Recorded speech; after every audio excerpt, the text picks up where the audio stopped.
हमारा जो मनुष्य का जो देह होता है, मानव का जो शरीर होता है, ये बड़ा विचित्र शरीर होता है।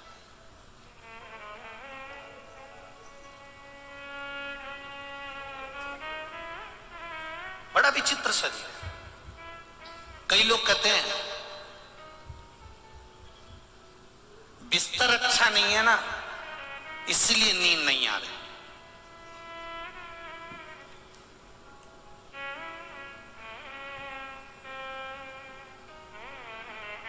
मैं आप सबसे पूछना चाहता हूं, जितने भी लोग आस्था चैनल पर कथा सुन रहे हैं और जितने लोग फेसबुक यूट्यूब पर कथा सुन रहे हैं और जितने लोग यहां बैठकर कथा सुन रहे हैं, बिस्तर से, गादी तकिए से, डनलप के गद्दे से, फोम के गद्दे से, रुई के गद्दे से, कपास के गद्दे से या बहुत सुंदर मखमल के गद्दे से कभी नींद आती है क्या?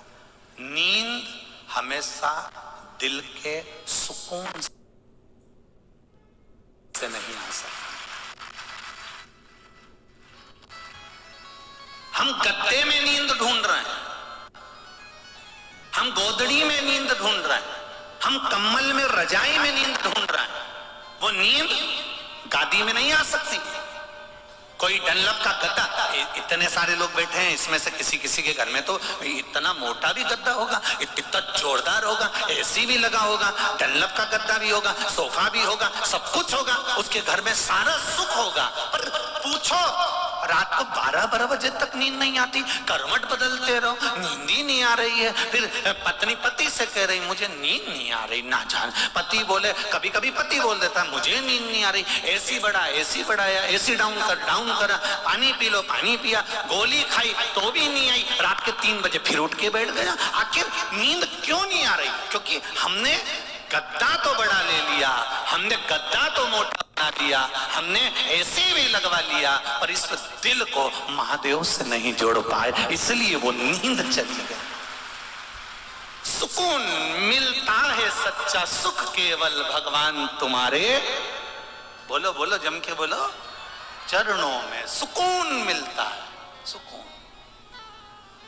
तुम यहां देखो, रात को कोई आए हो तो यहां पर कभी दर्शन करना, रात के लोग जो रुकते हैं उनको, कम्बल पे सो रहे हैं, कारपेट पे सो रहे हैं, गद्दे पे सो रहे हैं, रात भर भजन चलता है, 11-12-1 बजे तक लोग नाचते रहते, कूदते रहते, भजन करते रहते, और सवेरे फिर कितने घंटे की नींद लेते होंगे इस कथा में? कितने घंटे की? ये बैठने वालों से पूछना कभी।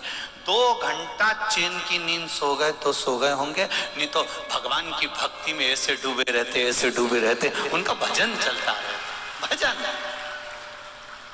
सवेरे उठे, तैयार हुए, फिर बैठ गए, शाम हुई, फिर अपने काम में लग गए और भजन करने में लग गए।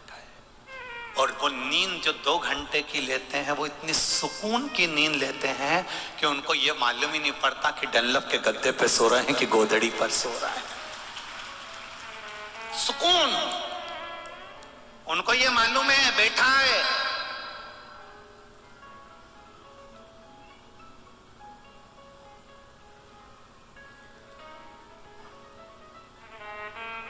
कोई लोग कह रहे थे, गुरुजी कई बार कथा में नींद क्यों आती है? भजन में नींद क्यों आती है? शादी में तो नींद ही नहीं आती,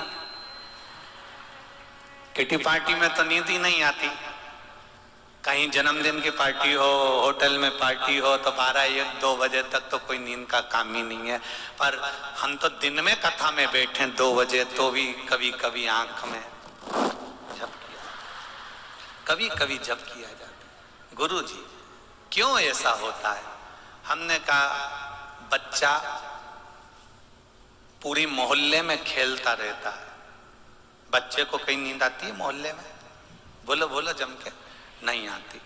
वो बच्चा पूरे मोहल्ले में खेलने के बाद अपने घर आता है, माँ की गोद में बैठता है, पापा की गोद में बैठता है, पिता की गोद में बैठता है, माँ की गोद में बैठते से ही, पिता की गोद में बैठते से ही पिता माता उसके ऊपर हाथ रखते हैं और बच्चा गोदी में ही सो जाता है।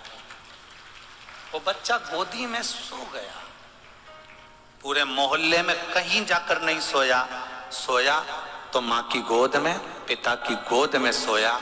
उसी तरह उस बच्चे को जो सुकून मिलता है वो माता और पिता की गोद में मिलता है, और आपको जो सुकून मिलता है वो शिव महापुराण की कथा में मिलता है।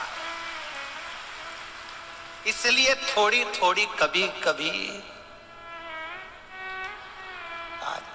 थोड़ी थोड़ी कभी जब आ भी जाए तो कोई बुरी बात नहीं है।